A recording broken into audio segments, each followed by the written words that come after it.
Nous allons reprendre le verset que le frère Élisée a venu le dimanche surpassé.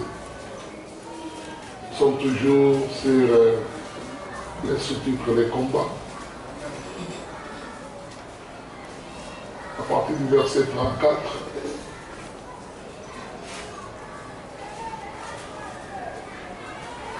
jusqu'au verset 39.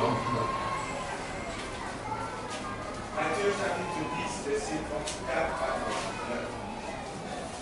Ne croyez pas que je sois venu apporter la paix sur la terre. Amen. Je ne suis pas venu apporter la paix, mais le paix. Amen. Car je suis venu mettre la division entre l'homme et son père, oui, entre la fille et sa mère, oui, entre la belle-fille et sa belle-mère. Et l'homme aura pour ennemi les hommes de sa maison. Amen. Celui qui aime son père ou sa mère plus que moi n'est pas digne de moi. Amen. Et celui qui aime son fils ou sa fille plus que moi n'est pas digne de moi. Amen. Celui qui ne prend pas sa croix et ne me suit pas n'est pas digne de moi. Amen. Celui qui conservera sa vie la perdra, et celui qui perdra sa vie à cause de moi la retrouvera. Amen. Que Dieu vous bénisse. Bonsoir. On a vu un peu ça depuis un certain temps. Et j'avais dit le dimanche passé qu'on était, la semaine passée, on était sous une inspiration où on parlait de la mort. La mort, ils n'ont pas eu peur de la mort. C'est à cause de cela qu'ils ont vaincu le diable. Amen. C'est l'Apocalypse chapitre 12, on peut lire ça encore. Est-ce que tu peux lire l'Apocalypse chapitre 12, verset 11?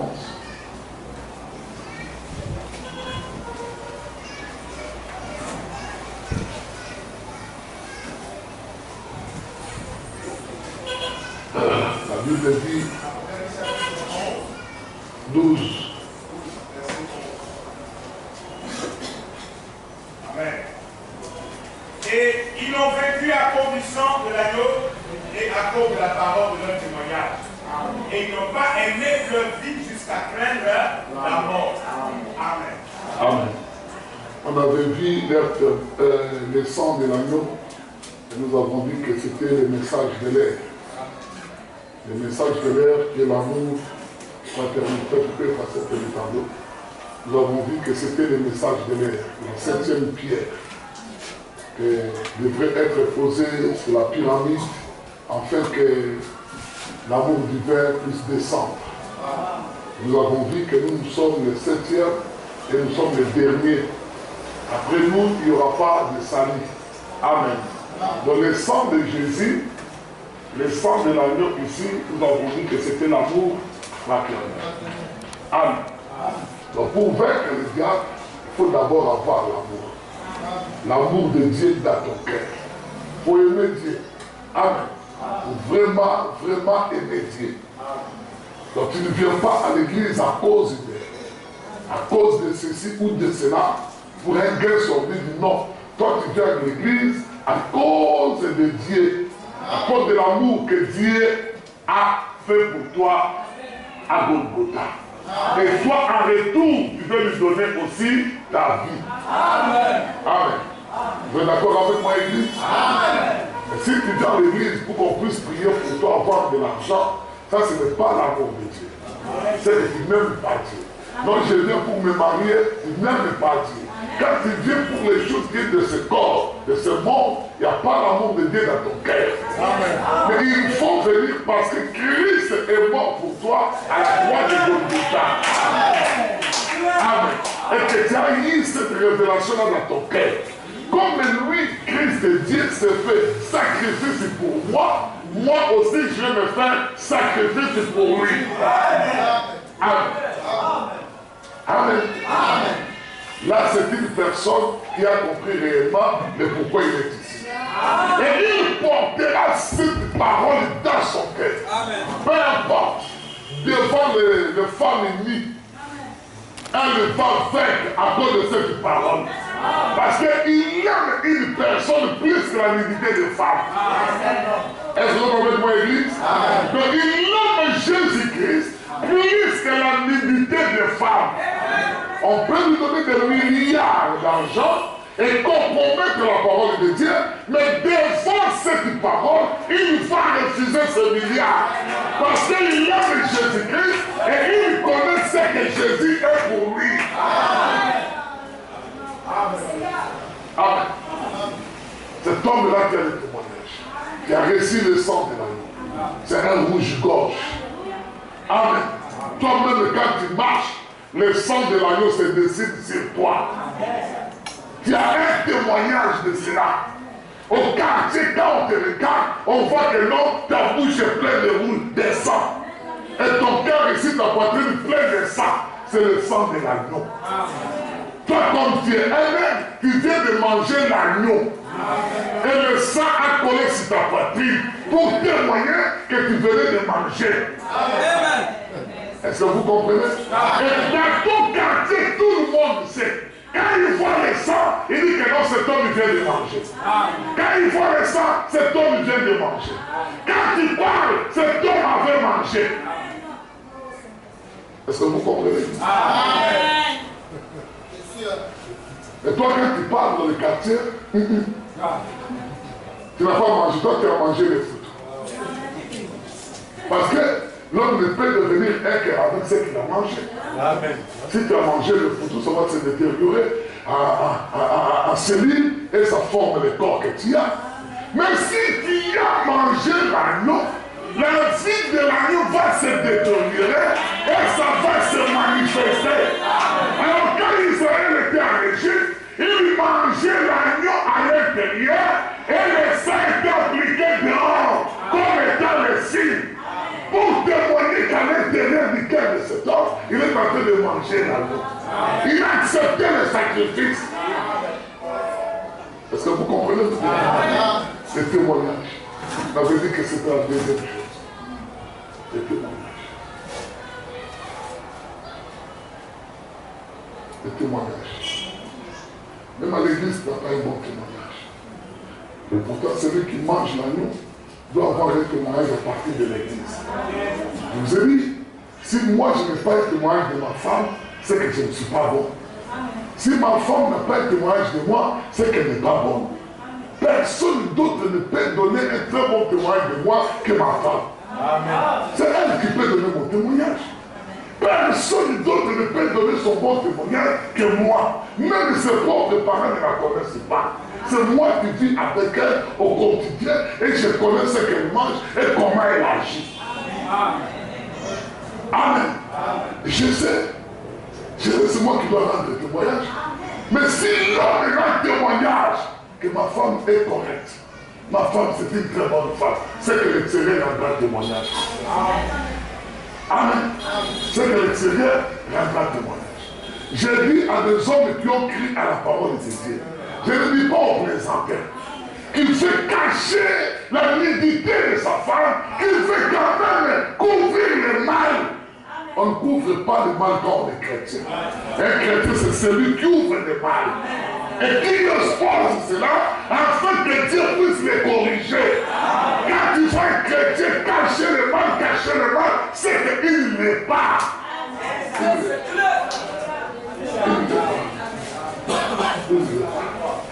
Il n'est pas chrétien. Une vie de cache. Celui qui peut marcher comme ça, ce n'est que le serpent. C'est le serpent qui marche avec une ville. Donc tu ne peux pas le suivre. Toi tu l'attends ici, donc lui quand sa tête tourne, ça va tourner là-bas, ça va tourner. Donc toi tu l'attends là-bas, lui il est déjà de l'autre côté. Il ne connaît même pas sa direction. Et les hommes qui sont comme des serpents, même dans l'église, ils ne connaissent pas leur destination. Mais nous connaissons notre destination. Notre destination, ce n'est pas d'abord le ciel. Notre destination, c'est la perfection. Et sur ce chemin de la perfection, nous avons des combats. Et le diable est en train de nous combattre sur ce chemin-là.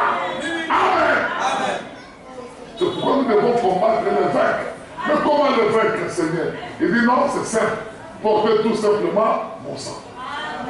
Portez tout simplement la parole de Dieu. Amen. Amen.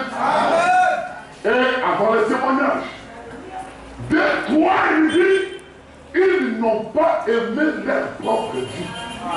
Pour porter le sang de Jésus-Christ, tu ne dois pas aimer ta propre vie plus que la vie de Jésus-Christ. Ta propre vie, comme tu l'as, tu ne dois pas l'aimer plus que la vie de Jésus-Christ. C'est une exhortation de bien-aimé.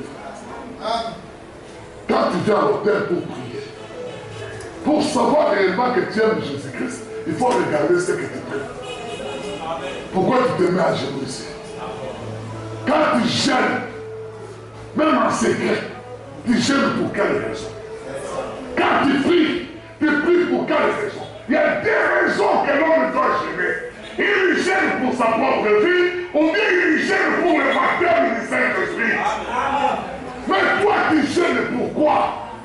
Tu viens ici, Seigneur, donne-moi le travail. Tu viens ici, Seigneur, je vais me marier.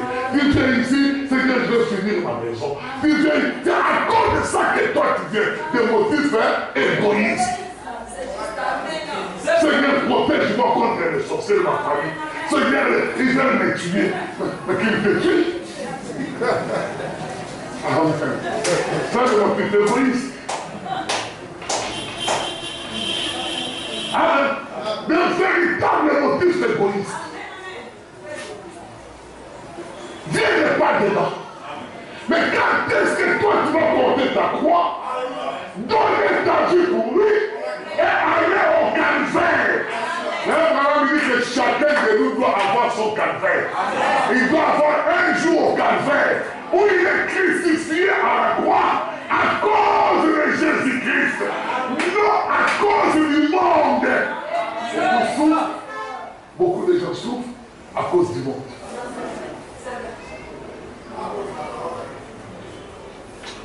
Souffre à cause du monde. Que Dieu puisse m'aider pour qu'on puisse arriver à la fin.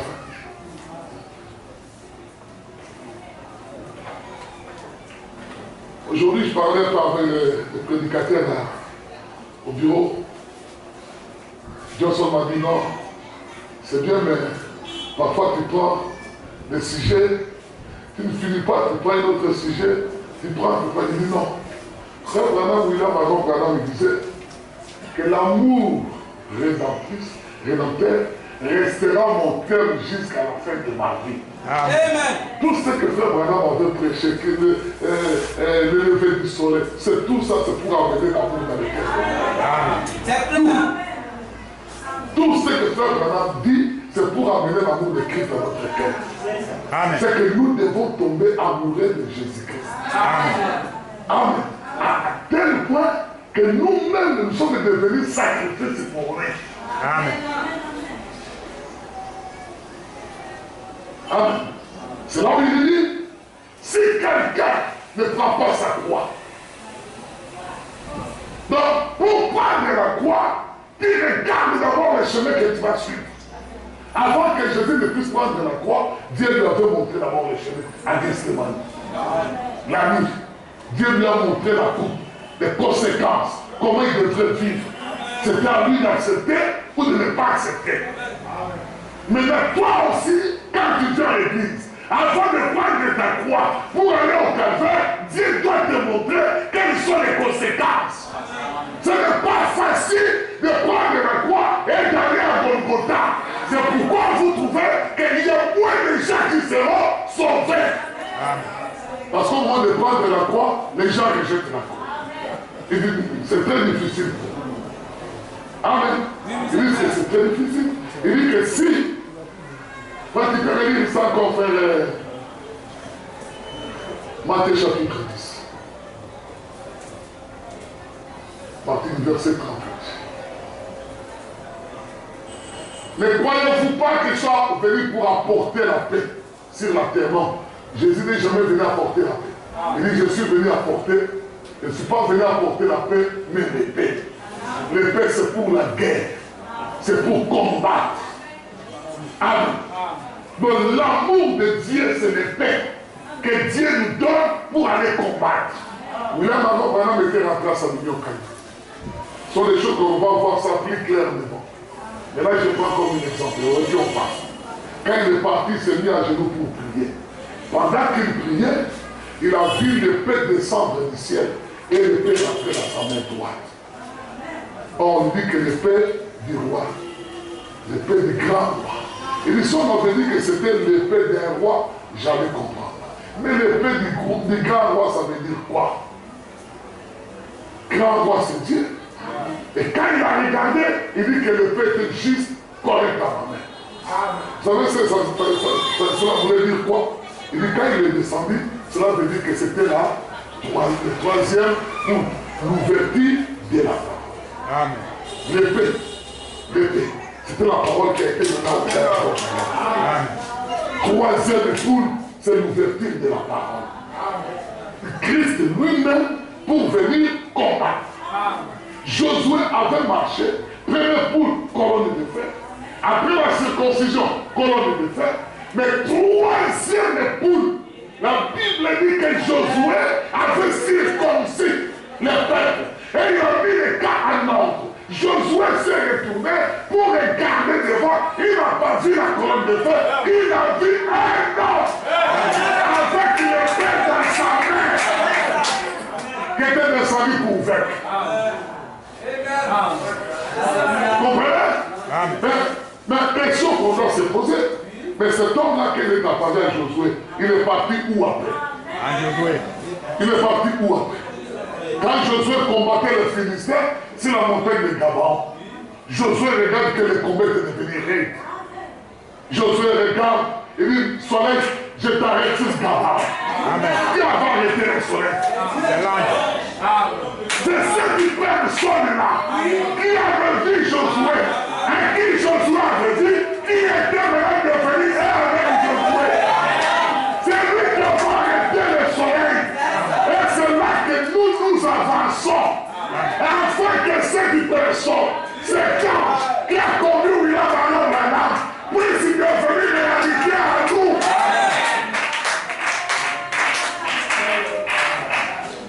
C'est ça. Amen. Amen. Église. Non, moi je ne vais pas ici pour m'amuser. Non, je sais le pourquoi je suis ici. Amen. Je sais le pourquoi. Je ne suis pas là pour m'amuser. Ah, les gens, non, je sais que je m'avance quelque part. Amen. À chaque pas que je fais, je m'avance quelque part. Amen. Même si les gens ne peuvent pas faire ça naturellement, mais spirituellement, je ne l'ai pas. Amen. Même vous-même, spirituellement, vous sentez ce que vous devez venir. Et spirituellement, chacun de vous sait qu'il vous avance vers la mort. Que vous ne voulez pas, vous avancez vers la mort. Amen. Comment vous ne voulez pas avoir un témoignage? Le témoignage de Jésus-Christ. Il dit l'épée pour combattre les combats. Combattre les combats comment? Il dit qu'est-ce que nous allons combattre? Car je suis venu mettre la division entre l'homme et son père, entre la fille et sa mère, entre belle-mère et sa belle-mère, belle-fille et belle-mère. L'homme aura pour des ennemis les gens de sa propre maison. Amen. Ça, je crois d'abord. Je le crois de tout mon cœur. De tout mon cœur, je crois que ceux qui habitent avec moi, s'ils ne croient pas la parole, ce sont mes propres ennemis. Amen. S'il y a des gens qui peuvent me faire du mal, ce sont ceux qui sont encore à côté de moi. Amen. Même si ma femme, elle ne croit pas, c'est mon ennemi. Amen. Si ma femme ne croit pas, c'est mon ennemi. Amen. Si ma mère ne croit pas, c'est mon ennemi. Amen. Jésus dit, je suis venu mettre la division. Avec quoi? Il dit la parole de Dieu est plus tranchante que l'épée quelconque. Amen. Ça peut dire, donc séparez-moi les joies-t-il. Donc quand il rentre, le lien du péché qui me lie avec ma mère, lui il sépare ça. Amen.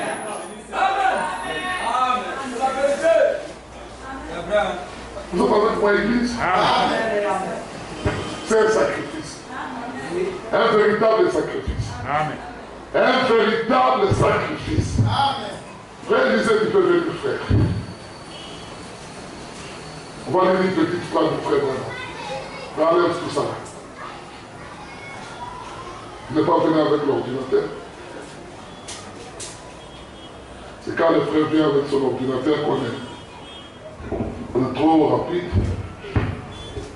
Ok,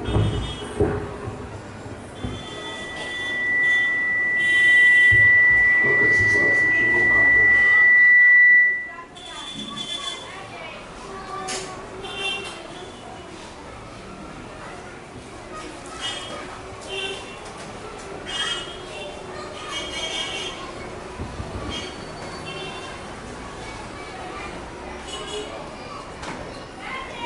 C'est ça?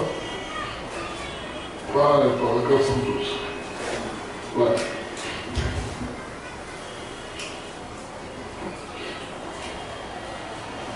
Si ma mère me dit que non, faire ceci, et que les Saintes Écritures me disent de ne pas le faire, je ne le ferai pas. Je ne le ferai pas. Je n'ai pas naïf. Je le verrai. Mais moi, je ne le ferai pas. Alors, c'est mon frère ici. Paragraphe 112.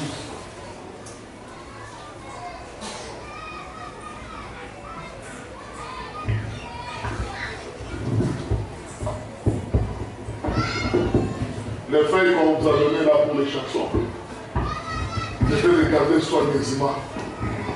Chacun peut multiplier ça, même des trois, venir donner aux autres. Amen. On ne vous a pas donné pour aller jeter ou bien amener ça aux toilettes. Vous avez vu ça?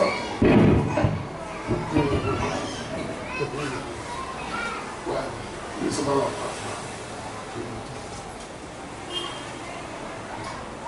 Mais vous avez...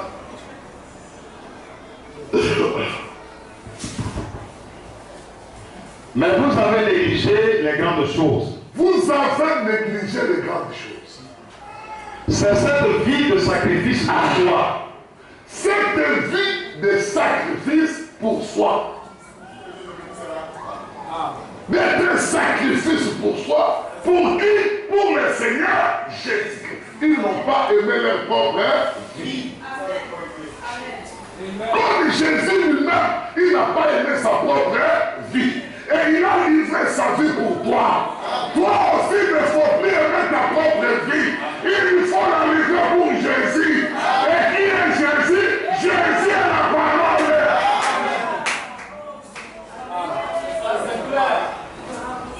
Continue, frère.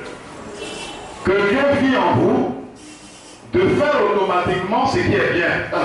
Parce que c'est bien. De continuer à avancer, tout simplement, de trouver ça tout naturel. De mener cette vie-là tout simplement.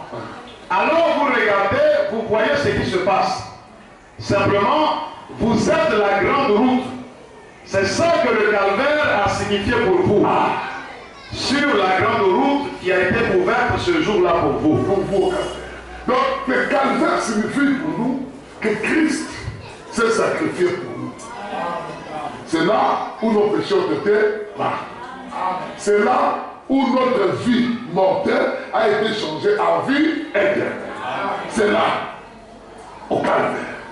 Maintenant, frère Branham dit que si tu veux connaître réellement que toi tu as la vie éternelle, il faut que ta vie soit donnée pour les autres. Amen. Amen. Que ta vie, que toi tu puisses vivre pour les autres. Amen. Alors là, tu deviens sacrifice pour Jésus-Christ et pour ton prochain. Là, tu acceptes de prendre ta croix. Parce que quand Jésus prenait sa croix pour aller à Golgotha, il n'avait pas pris pour lui. Amen. Non, Jésus avait pris pour moi. Amen. S'il avait pris aussi pour eux, tu diras Amen. Lui, il n'avait rien fait. C'est moi qui ai péché.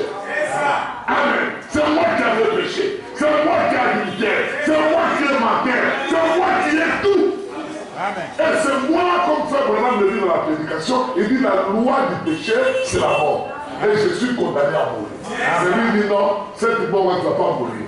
Amen. Tu ne vas rien me donner. Moi, je vais donner ma vie cadeau pour toi. Et il a pris sa croix, il a changé, il est parti à votre Golgotha.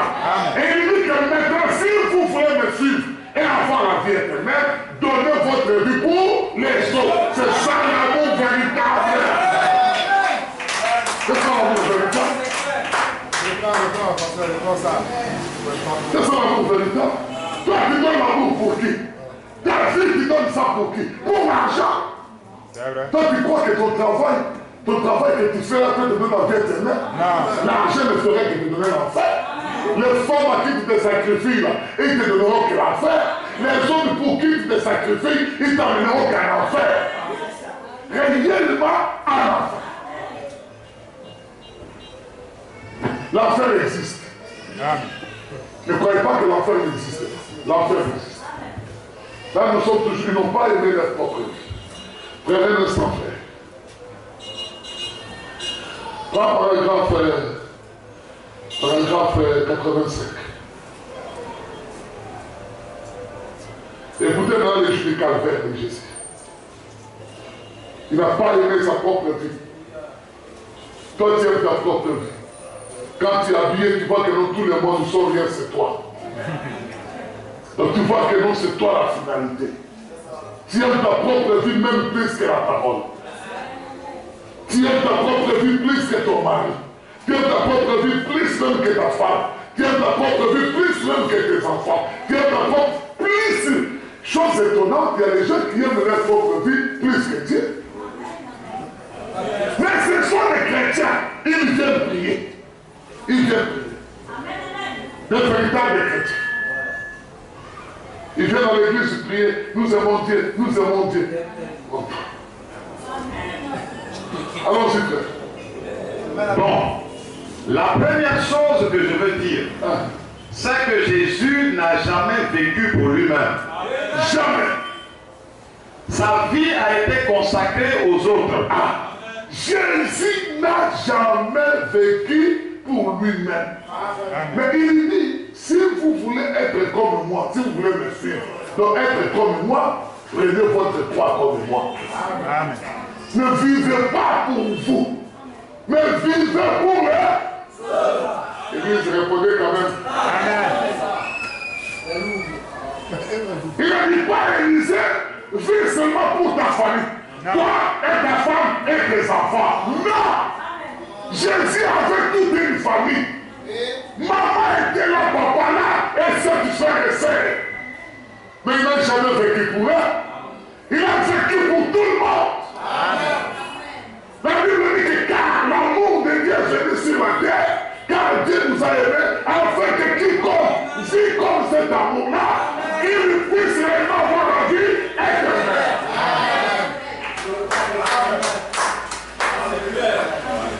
Ici, Frère Madame nous dira que si Jésus avait dit que les œuvres que je fais, vous les ferez, cela veut dire c'est de vivre la vie pour les autres. Amen.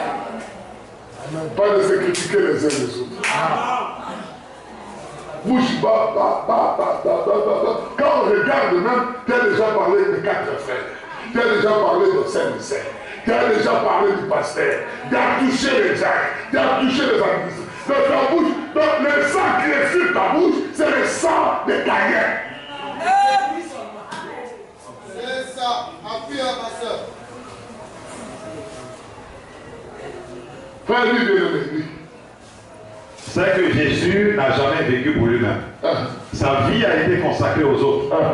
C'est parfaitement ça la vie éternelle. Une vie consacrée aux autres, frère Madame lui, c'est parfaitement ça qui est la vie éternelle. Arrête de jouer avec la foi et toute la parole ici. Toute la parole. Mais la foi très bien. C'est la parole.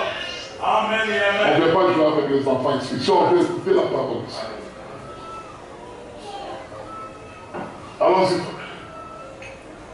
La vie éternelle. C'est parfaitement ça La vie éternelle, c'est le vivre pour les autres. C'est ça la vie éternelle. Oh non, frère, moi j'ai la vie éternelle, mais tu vis pour toi-même. Quelle vie éternelle? Toi, tu iras à l'enfer. C'est là que la Bible dit que tu peux te brûler pour le Seigneur. Mais si tu vis pour toi-même, tu n'as pas la vie éternelle. Allons-y, très bien. Quand vous dites que vous allez à l'église et que vous faites des bonnes actions, c'est bien. Vous payez le dîme. Alors, cotisez pour la construction. Vous payez. C'est bien. Mais quand vous vivez votre vie pour vous-même, vous n'avez pas la vie éternelle. Dites Amen. ça? Non. Il dit, mais quand vous payez les dîmes, c'est bien. Vous payez les offrandes, c'est bien. Vous venez veiller, gêner, c'est bien. Être brillant même pour l'église, c'est bien. Mais quand vous vivez votre vie pour vous-même, tu n'as pas la vie éternelle. Quand vous dites que vous allez à l'église et que vous faites des bonnes actions, c'est bien. Mais quand vous vivez votre vie pour vous-même, vous n'avez pas la vie éternelle. Allons-y, frère. Allons-y. La vie éternelle, c'est de vivre pour les autres. La vie éternelle, c'est de vivre pour les autres. C'est d'être un sacrifice pour les autres. C'est ça la vie éternelle. Donc, ils n'ont pas aimé leur propre vie. Ils ont aimé les autres plus que leur propre. Ils ont aimé les autres plus que leur propre. La vie éternelle, ce n'est pas j'ai donné 10 000 à Sœur Pauline, et dit bon, je vais donner quand même. Après 5 000, je dis j'ai donné à Sœur. J'ai donné, et j'attends qu'ils puissent me donner aussi. Les jours que le frère, le Seigneur va me commencer, ah toi là, il dit ah toi, tu as oublié que moi je t'avais donné les 5 000.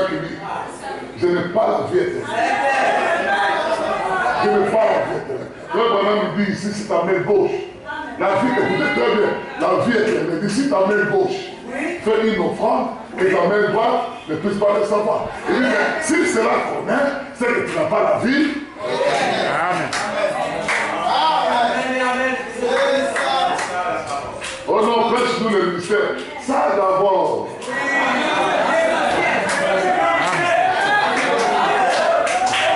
Ça d'abord.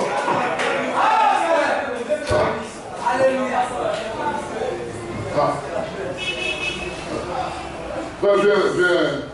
Ça d'abord. Allons-y, frère. La vie éternelle, c'est de vivre pour les autres.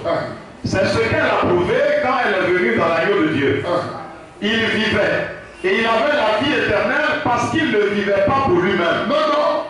Il vivait pour les autres. Il vivait pour les autres. Et vous recevrez la vie éternelle en recevant ce jour-là. Alors vous ne vivez plus pour vous-même. Non. Vous vivez pour les autres. Amen. Allons-y, frère. Il en soit ainsi. Voilà.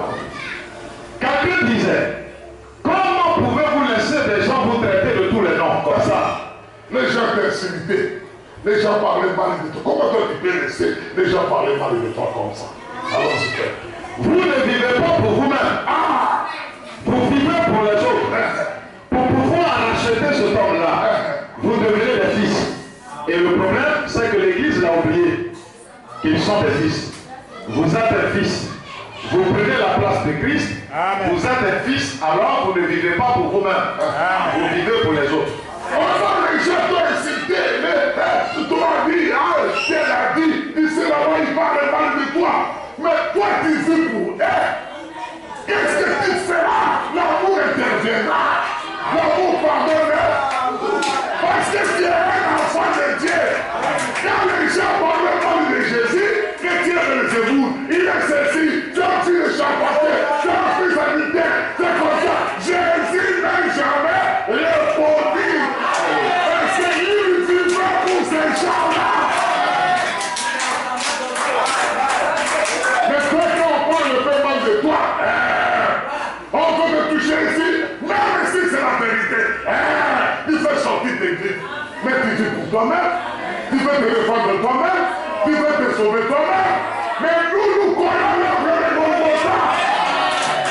Qu'il n'a pas vécu pour lui-même, il a vécu pour nous. Amen.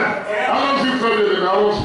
Eh bien, frère Branham, je peux vivre pour ce frère-ci. Parce que c'est un homme vraiment sympathique. Ce n'est pas ça. Vivez pour l'homme qui vous est. Non, quand ma fille est là, elle dit non, moi je vais vivre pour mon papa.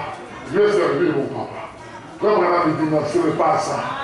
Mon beau qui est là, il dit non, je vais servir mon papa parce que ce n'est pas ça. Non, ça tu ne dis pas pour moi. Tu n'as pas la vie éternelle.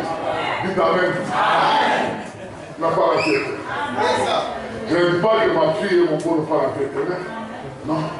Mais s'ils vivent qu'ils veulent me servir parce que je suis leur parent, ils n'ont pas la vie. Vous êtes d'accord avec moi, Église? Vraiment, il dit, vivez pour l'homme qui vous aime. L'homme qui te aime, c'est que ton ennemi. C'est celui-là pour qui tu dois vivre. Amen. Pour ton ennemi. C'est lui qui sait très bien qu'il peut te tuer.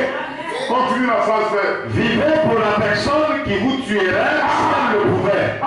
Donc vivez pour la personne qui va vous tuer s'il l'était. Vous vivez correctement avec elle. Vous l'aimez de tout votre cœur. C'est ça la vie éternelle. Maintenant, montrez-moi le lieu de frère. Dans quelle église ils sont ces pasteurs-là qui filment ces choses-là? Dans le message du temps de la fin. Allez trouver le pasteur, ils se critiquent les uns les autres. Toucher seulement un pasteur est différent comment il va s'enflammer. Lui et son église, ils peuvent même te lapider. Les autres sont en train de se tuer dans les poisons. Les autres en train de voir les féticheurs et les sorciers pour s'éliminer les uns les autres. Mais après tout, ils pensent qu'ils ont la vie et ils n'en ont pas. Ils n'en ont pas. Ils n'en ont pas. Je vous dis aujourd'hui, le bien de mes frères, dans le message du temps de la fin, il y a plein de gens qui ont la vie éternelle. Je vous dis ça. Et je vous dis, l'homme comme le roi de femme, je suis convaincu qu'il a la vie éternelle. Les gens l'insultent, les gens le maltraitent, mais ils les aiment quand même. Amen. Frère, il y a encore la citation. Vivez pour l'homme qui vous aime. Vivez pour la personne qui vous tuerait si elle le pouvait. C'est ce qu'ils lui ont fait. Ils l'ont tué et il est mort pour pouvoir les sauver. C'est ça la vie éternelle. Judas était avec lui. Judas, son ennemi. Et Christ savait que Judas allait le tuer. Mais est-ce que vous pouvez me montrer un seul verset où il a blessé Judas? Ça n'a jamais existé. Ça n'a jamais existé. Il a pris la caisse de l'église. Il a donné à Judas. C'est lui-même qui a appelé Judas qu'il soit à ses côtés. Oh non. Oh non.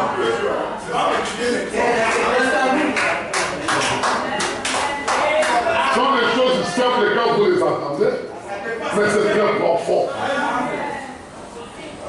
Il appelle son ennemi. Il dit, viens à côté de moi. Mais lui, il savait que son ennemi va le tuer. Il était un homme, Jésus. Jésus était un homme. Preuve qu'il avait pleuré à la tombe de Lazare. Preuve qu'il avait la faim. Preuve qu'il avait même mal à la tête. Il était un homme. C'est l'intérieur qui était Dieu. Amen. Mais l'homme aussi craignait. Même quand Dieu lui avait montré la coupe à boire, il avait peur. Mais il dit, comme il était obéissant, il ne veut faire que ça. Il dit que cela soit fait selon ta volonté. Je vais y avancer. Parce que je suis venu combattre pour cela. Et je pense, quand il avait vu la coupe, il s'est retourné derrière. Il a regardé, il m'a vu. Amen. Il est dans le chef du roi. Le Dieu m'a fait de me chicoter pour aller à l'enfer. Le Dieu m'a fait de vous chicoter pour aller à l'enfer. Il tourne de l'autre côté. Dieu lui dit, c'est un sacrifice parfait qu'il faut. Si quelqu'un qui est parfait peut mourir pour ces gens-là n'iront pas dans la tête. Ils sont devenus faibles, qu'ils ne peuvent pas les Dieu quand de les tirer vers l'enfer. Alors si toi tu ne manges pas ça, ils tomberont en enfer. La Bible dit que pendant qu'ils voyaient la vision, les sangs de ces larmes étaient changés en sang. Il avait commencé à pleurer amèrement, en train de pouvoir être tiré vers le feu. Et il a dit à Dieu, est-ce ta volonté à toi soit faite?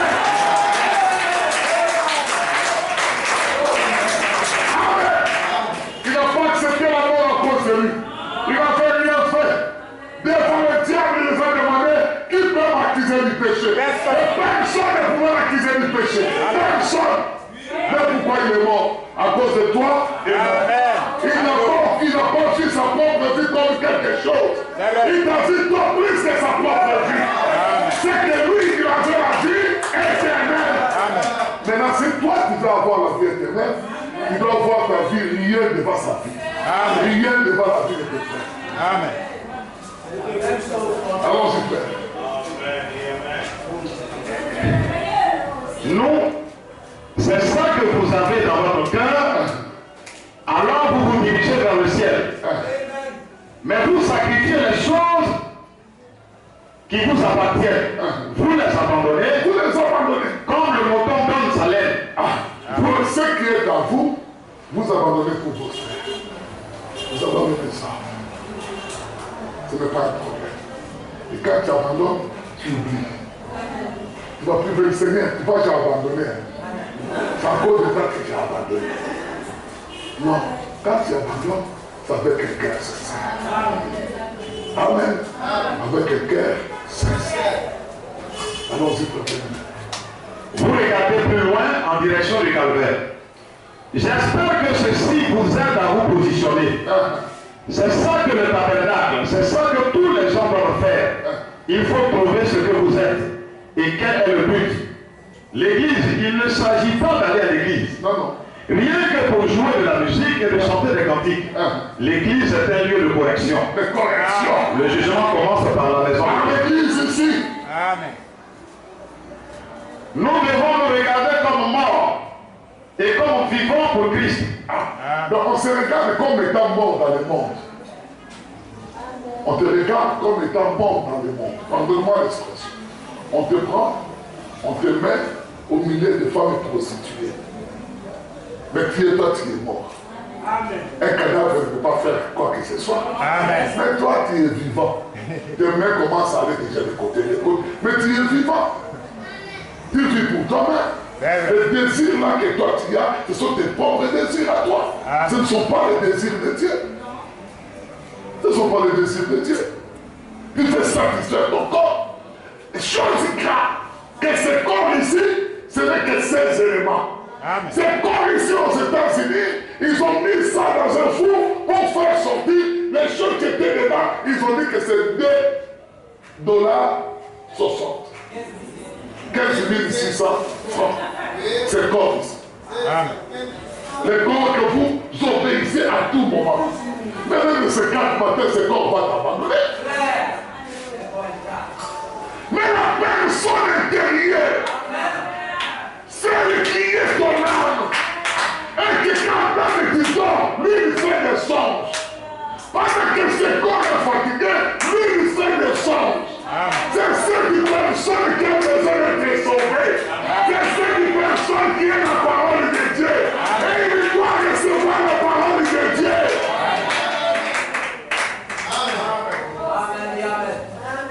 Mais où tu iras avec ce corps? Je l'ai toujours dit, vous faites témoigner un jour. Il a grandi, président pendant 32 ans. Beaucoup d'argent ici, par-ci, par-là en Suisse. Mais il n'a même pas amené bikini sous la tombe.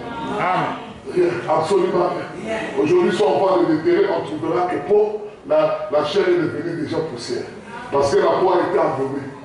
Mais quelques temps après, la peau aussi sera la poussière. Amen. Et les bombes des Américains qui arrivent bientôt détruiront même ça. Ça va détruire.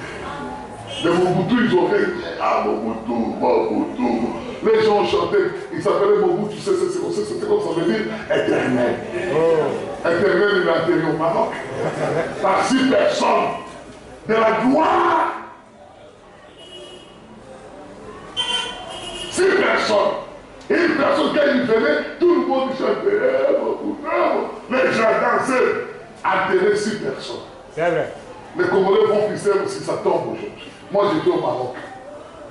Mais chez moi, jusqu'au Maroc, ça fait, si je quitte à 20h, à 14h, je suis déjà Tanger. En voiture. J'ai vu les Congolais pisser sur sa tombe. Et prendre même les fouets et les chicoter. C'est à cause de toi que nous sommes ici. J'ai dit, vous chicotez la tombe. C'est vous qui allez changer le monde avec vos corps ici. C'est vous. Tu vis pour toi-même, tu crois que tu peux changer quelque chose? Non, frère. Non, on doit devenir sur nous-mêmes. S'il vous plaît, je vous en prie, Église. Revenez sur vous-même. Revenez dans vos sentiments. Et quand tu dors même aujourd'hui, tu regardes toi-même, je vis pour qui? Moi, quand je vis pour qui? Vous savez, hier, la nuit, quand ma fille était chez un féticheur, c'est un féticheur, des féticheurs, c'est d'abord un premier enfant, bon, je ne vais pas citer son nom, c'est une femme. La fille m'a toujours parlé d'elle. Ah, Seigneur, aujourd'hui je vais quand même la voir, l'Éternel. Comment elle est cette dame-là? Et quand je regardais, je sentais la tête. J'ai vu des intellectuels, des juges, des directeurs généraux aller s'incliner devant cette femme. Quand lui il dit quelque chose, ah, il vient me donner l'argent. Il vient me... J'ai arrêté la vidéo, j'ai dit non, ça c'est... J'ai beaucoup... La nuit où j'ai fait un des cauchemars, d'avoir écouté cette femme. La Bible dit que je ne permets pas à la femme de prêcher. Amen. Ni de prendre. Si je ne peux pas prêcher à l'église, elle est bien. Si elle rentre chez elle, la Bible dit ni de prendre l'autorité sur son mari. Mais une femme qui vient à l'église, qu'elle vient vous bénisse. Alléluia, Dieu m'a parlé. Laissez son appel de bouger. Juste ici. C'est une femme séductrice. Même si elle porte jusque là-bas, c'est une femme séductrice. La Bible dit que la manière de la femme de s'habiller va attirer beaucoup de démons. Et elle attire beaucoup de démons. Elle prend l'autorité sur les gens qui ont étudié. L'université n'a rien à voir avec le message. Dites amen. Qu'il puisse étudier ou pas, le message Dieu donne à qui il fait. Sinon tous ces hommes-là, les gars, ils allaient connaître la parole. Ne bouchez les autres, ce sont des démons. C'est véritable démon. Dites on a les choses à niveau. Il a pourvu du moyen pour que nous puissions nous sacrifier nous-mêmes pour son service, pour le suivre. Si nous le suivons, nous vivons la vie que lui a vécue. Il dit qu'il a pourvu des sacrifices pour que vous et moi nous puissions les suivre. Amen. Nous puissions être des sacrifices aussi pour les suivre. Ah, vraiment, je suis universitaire. On m'a dit d'aller travailler dans un travail où je ne peux pas, comme un frère m'a appelé aujourd'hui. Il dit, pasteur, on m'a dit, j'ai trouvé un travail. On était avec lui à la chrétienne hier ici. Dès qu'il est sorti, arrivé là, il dit, je suis arrivé sur la route, on m'a appelé qu'il y a un travail. Je suis arrivé, on m'a dit, non, il faut venir demain. Il dit, aujourd'hui, je suis présenté. On m'a pris au travail. On m'a pris au travail. Il dit, frère, mais le travail là que tu as gagné, comment tu vas travailler? Il dit, non, je commence à 18h, il m'a dit, 18h, il sort à 8h. Mais la gloire de Dieu n'est pas là. Là, tu veux aller vivre pour toi. Tu ne veux plus vivre pour Dieu. Montre à Dieu que tu veux vivre pour lui. Refuse ce travail-là. Dans tout ce que Dieu ne pas devant, il faut refuser. Amen. Allons-y, frère. Allons-y. C'est jusqu'à 117. Mais on va s'arrêter quelque part. Pour prendre encore une autre partie et puis terminer là. Jésus a dit, il en a parlé. Je vais vous donner quelques citations là-dessus. Écoutez bien. Ne manquez pas ceci. Jésus a dit ce jour-là, il séparerait les gens comme les brebis avec les boucs. Et qu'il dirait aux boucs, Matthieu 25. Mettez-vous à gauche et aux brebis, mettez-vous à droite. Et il a dit aux boucs, retirez-vous de moi car j'ai eu faim. Et vous ne m'avez pas donné à manger. Il dit, Jésus dit au bouc, donc faux croyants. Amen. Ils peuvent venir parler, dire, ce sont des faux. Ce sont des faux. On va les voir pourquoi ils sont des faux. Ils peuvent même être ici, mais ce sont des faux. Des véritables faux. Ils peuvent même être là, mais des faux. Jésus leur dira, il va séparer d'abord ces faux avec les vrais. Et il dira au faux, retirez-vous de moi, vous qui commettez l'iniquité. Allons-y, frère. Écoutez, vous pouvez voir les séparés. J'étais en prison et vous ne m'avez pas visité. Ah, Jésus dit, j'étais en prison. Mais vous n'êtes pas venu me voir. J'étais nu et vous ne m'avez pas vêtu. J'étais nu, mais vous ne m'avez pas vêtu. J'ai eu soif et vous ne m'avez pas donné à boire. J'avais besoin de boire de l'eau et vous ne m'avez pas donné. J'étais malade et vous ne m'avez pas visité. Ah non. Alors retirez-vous de moi. Retirez-vous de moi. Parce que vous n'avez pas fait ça à cause de moi. Et au brebis, il a dit, au brebis maintenant, aux vrais croyants. j'ai eu faim et vous m'avez donné à manger. J'ai eu faim et vous m'avez donné. J'étais nu et vous m'avez donné des vêtements. J'étais nu et vous m'avez vêtu. J'étais malade et vous m'avez assisté. Vous m'avez assisté. Et remarquez, ne manquez pas de saisir ceci, Et l'église. écoutez maintenant la chose vraie. Gardez ceci dans votre cœur pour Je toujours. vous ai dit que gardez ceci dans votre cœur. C'est fait de façon tellement inconsciente. C'est là, les justes de la brebis ont fait ces choses d'une manière inconsciente. Ils ne savaient pas qu'ils étaient en train de servir Dieu. Mais les autres, ils ont fait ça de la manière consciente. Amen.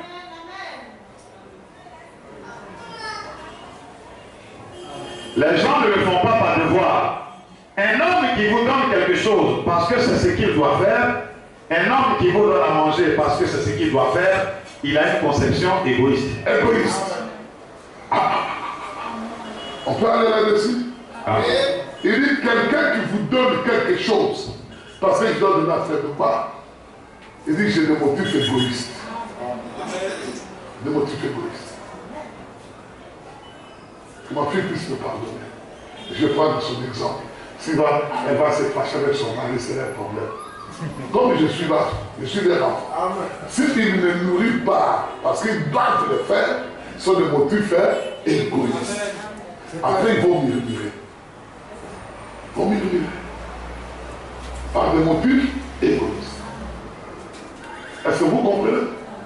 Je viens chez Blanchard. Il me donne la nourriture pour manger parce qu'il doit le faire. Parce que je suis son pasteur. Des motifs égoïstes. Puis viens avec 50 000, tu me donnes. Ah, pasteur, quoi? Tu le fais par des motifs égoïstes. Tu le fais parce que je suis ton pasteur. C'est à cause de ça que tu le fais. Oui. Et là, tu n'as pas la vie éternelle. Tu n'es pas sauvé. Des motifs égoïstes. Amen. Amen. Amen. On peut encore avancer. Amen. On peut encore avancer. Le frère me donne ce pain fourré, je mange. Il dit non, je lui donne parce que c'est mon frère, c'est mon pasteur. Des motifs égoïstes. Oui. Motifs égoïstes. Maintenant, chacun de vous peut regarder. Quand vous donnez ça, est-ce qu'il y a des motifs égoïstes? La parole de Dieu est tellement complexe. Amen. On ne peut pas comprendre. On ne peut pas. On ne peut pas. Amen. Personne ne peut étudier Dieu. Personne. Amen. Des motifs égoïstes. Alors, je vais donner de l'argent au pasteur. Parce que je suis ton pasteur. Ce sont des motifs égoïstes. Je tourne un peu les yeux quelque part. Un frère qui n'a rien à l'église. Il dit frère, que Dieu te bénisse. Amen. Tu le donnes parce que tu ne connais même pas son nom. Mais tu veux donner parce que le Saint-Esprit t'a inspiré. Ce ne sont pas des motifs égoïstes. Ça devrait être votre vie même. Ah, cela doit être une vie à toi. Cela doit être une vie à toi. Cela doit être une vie. Frère bien-aimé, celui qui est habitué à donner, s'il n'a pas donné, il sent que non, il a un problème. Il ne sent rien parce qu'il a un problème. Il sent dans son cœur qu'il a un problème. Est-ce que vous pouvez me pardonner que je parle un peu de ma famille? Amen. Que Dieu vous bénisse. Ma fille puisse me pardonner. C'est toute ma fille me condamne et dit papa, on ne veut pas te donner l'argent. Je dis pourquoi? Il dit non, toi quand on te donne, après tu n'en as plus. On te donne encore. Après tu n'en as plus. J'ai dit mais moi-même je ne sais pas pourquoi je fais ça. Je vous dis vrai, quand j'ai l'argent dans ma poche, je donne. Mais à qui je le mettais, fois que je me retrouve bien dans la maison, je commence à réfléchir. J'avais 50 000. Mais à qui je veux? Je mets la main dans ma poche, je vais sortir, il n'y a qu'enveloppe. Il dit, ah, mais qui va me charger? Et ça, c'est celui qui va chercher vraiment mon portable. Je vais appeler quand même ma femme et je ne le trouve pas. Je me mets à genoux, je dors. Je ne sais pas. Je ne sais pas. C'est une vie. Une vie qui doit être dans un chrétien. Dans une chrétienne. Quand il donne ça regretté. Il donne ça vraiment. Il donne avec joie, avec libéralité, avec paix, avec amour. Et quand il lui donne, ça ne fait aucun mal. Aucun mal. Aucun mal. Amen. Amen. Aucun mal. Aucun mal. Aucun mal. Aucun mal. Ce n'est pas la tête de nos pasteur. Oui, Seigneur, tu vas te donner à ton serviteur. Donne-moi.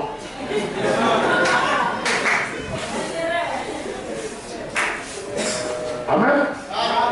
Amen.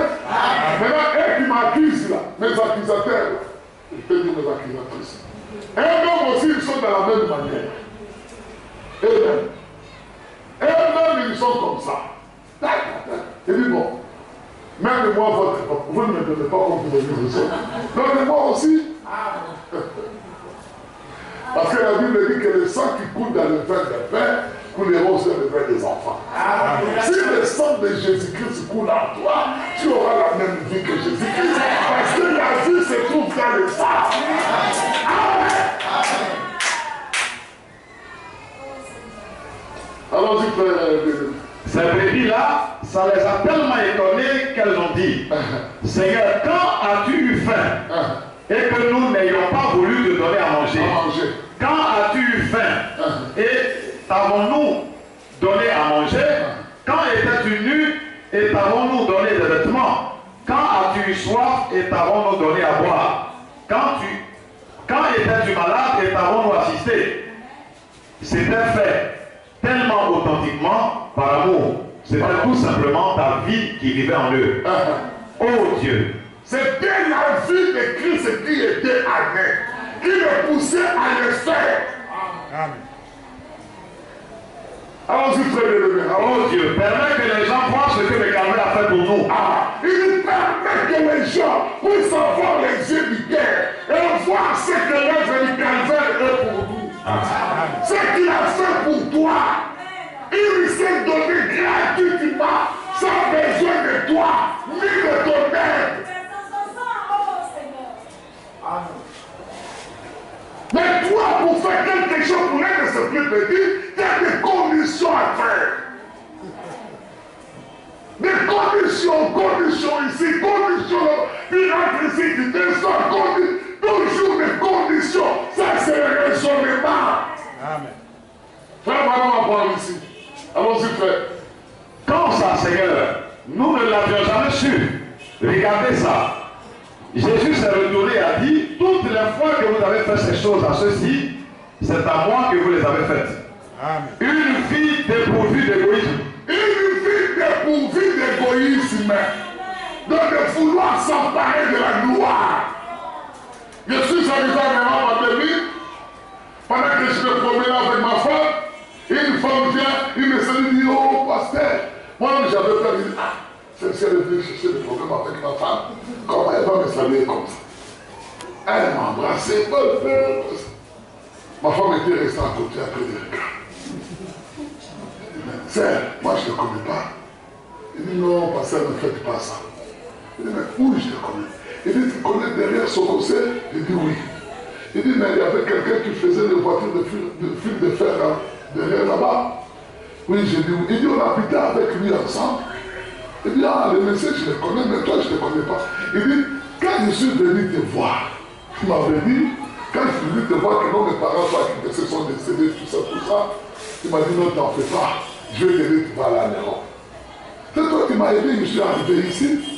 Il dit, ah, c'est moi. Maintenant, je vais aller le chercher dans ma tête. Je ne connais pas. Je ne connais pas. Je ne connais pas. Vous comprenez? C'est ce qui se passera au trône blanc de jugement. Quand est-ce que nous t'avons vu et nous t'avons donné de nous? Les chrétiens ne vont plus se rappeler de ça. Amen. Ils ne vont plus se rappeler de ces actes-là. Mais frère Branham me dit, pourquoi ils ne vont plus se rappeler? Parce que c'est la vie de Christ en eux. C'est Christ lui-même qui faisait cela.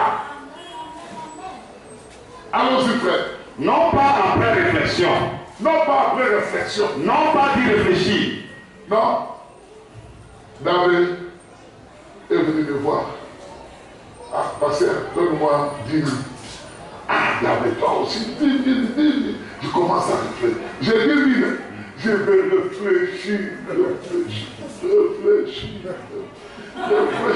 Ah, David, je m'avais donné mes 20 000. Il m'a jamais remboursé. David, j'avais fait ça. David m'avait jamais. David, depuis qu'il a commencé à travailler, il m'a jamais, même pas 1000 fois.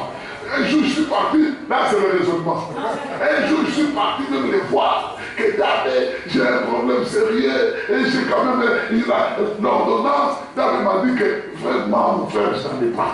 C'est lui, David, qui vient encore aujourd'hui me dire que non, donne-moi 10 000. Ah! Vraiment, bon, je vais lui donner à cause de l'amour de Dieu. Ne donne pas. Ne donne pas. C'est le motif et bon. Après raisonnement, après réflexion, il va les donner à ton frère. C'est lui qui donne avec libéralité et ne réfléchit pas. Il ne voit pas le mal qu'on a fait. Lui, il voit le bien que Jésus a fait à notre frère. Et il donne sa vie pour Jésus. Et il met la main dans sa poche, voici l'argent. Amen. Amen. Amen. Je crois que dans cette église, il y a des gens qui vivent ça. Il y a des gens qui vivent ça. Hier, j'étais ici, vraiment. Elle me dit, pasteur, je vous dis des choses vraies. Pour que vous puissiez comprendre qu'il y a des gens qui vivent ça. Pasteur, j'ai 100 000, il me donne 100 000. Il dit, mais moi, où je vais avoir 100 000 ici? Il dit, non, pasteur, j'ai un peu. À la fin du mois, il dit, moi, j'en ai pas. Bon, attends, je vais voir un poisson. Frère, donne-moi 100 000. Il dit, non, pasteur, dès que j'arrive au frère, Orange Monnaie, je te donne. Il a pris. Ça réfléchit. Il a pris 100 000, il m'a donné. J'ai pris la personne qui fait ça. Ah bon? Et c'est sans raisonner, sans réflexion, il a donné avec amour, il a vécu pour nous. Il n'a pas regardé. Demain, si ma mère tombe malade, demain, si mon frère, si mon oncle, c'est cet argent que moi j'ai gardé, il dois faire, et il n'a pas regardé ça. À l'ordre de son pasteur, il a pris, il a donné. Il donnait, il a pas voulu raisonner, est-ce que la personne va rembourser? Il était là, il n'a pas voulu raisonner à cela. L'ordre c'est l'ordre, ce n'est pas un devoir, c'est inutile. Donner c'est inutile. Ce n'est pas un devoir, que non, parce que j'ai une obligation. Je suis obligé de donner. Non, si tu es obligé de ne le faire pas, même ta vie, si tu es obligé, ton cœur te dit que tu dois donner, ne donne pas. Rentre avec ça à la maison. Amen. Allons-y, frère. Mais vous êtes tellement morts aux choses de ce monde et tellement vivants en Christ, tellement engagés sur la grande route, que ces choses-là sont tout simplement automatiques. Vous les faites tout simplement. Non pas de dire, bon, eh bien, Seigneur, tu veux que je fasse ça? Ce n'est pas ça. Vous êtes simplement une partie de lui. Son esprit est en vous et vous agissez comme lui agit. Telle fois paraît droite à un homme, mais son issue, c'est la voie de la mort. Mais ceux qui me disent Seigneur, Seigneur, n'entreront pas tous. Mais ceux qui font la volonté de mon Père, simplement du fond, du cœur, volontiers. Or, ce jour-là au Calvaire a payé ce prix pour que nous puissions être comme ça. Non pas de dire, vous savez, une fois la veuve Jones, elle n'avait plus de charbon. Et je suis allé lui en acheter. Non, tu sais, et quand on était là dans la maison, bon, la sœur Pauline n'avait pas, son futur était fini. Et puis, moi je suis allé, le futur est fini. Et je suis parti acheter les gaz. Ce n'est pas ça. On parle des choses sérieuses. Ce n'est pas des choses qui ne sont pas sérieuses. Ce n'est pas ça. Ce n'est pas de ça qu'on parle ici. On ne parle pas de futur, ni de charbon. Je vous le dis, j'ai vu un frère qui avait besoin d'un complet et je suis allé lui acheter un complet. Non, pasteur, tu sais, il y avait un frère dans l'assemblée qui n'a jamais porté de veste. Mais moi, je lui ai acheté un complet de veste et je lui ai donné. Frère, nous ne parlons pas de veste ici. Qui parle de veste ici? frère John lui parle de vestes. Tu parles de vestes, frère. De ceux qui achètent des habits aux autres. Nous n'avons pas besoin ici. Il y a Youkou Youkou. Il y a Youkou Youkou. Même mon pantalon là, c'est Youkou Youkou. On n'a pas besoin, j'ai acheté un complet de vestes, j'ai acheté des chaussures. Non, on ne parle pas de choses comme ça ici.